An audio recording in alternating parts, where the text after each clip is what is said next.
Hustisya, yan ang sigaw ng pamilya Fernandez sa barangay Nagirangan, Batac City, Ilocos Norte matapos na makitang bangkay na si Kenneth Fernandez, 28 taong gulang, sa dalampasigan ng barangay Pangil, Curimaw, Ilocos Norte. Ayon sa ina ni Kenneth na si Aling Marilyn Fernandez ay nagulat na lamang siya nang ipamalita sa kanya na ang kanyang anak na si Kenneth ay namatay na. Ang masaklap pa ay mismong mukha ng biktima ang nagtamo ng grabeng sugat na siyang pinaniniwala ang ikinamatay nito.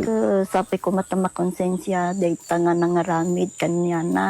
Samantala, ayon naman sa PNP Curimaw ay hindi nila isinasantabi ang posibilidad na aksidente ang nangyari at pati na rin ang posibilidad na siya ay pinatay. Nagpapatuloy naman ang kanilang investigasyon sa insidenteng ito. Plano naman ng pamilya ng biktima na ipa-autopsy ang bangkay. Kasama mo mula dito sa IFM Lawag, Idol Lawrence Martinez, Tatak RMN.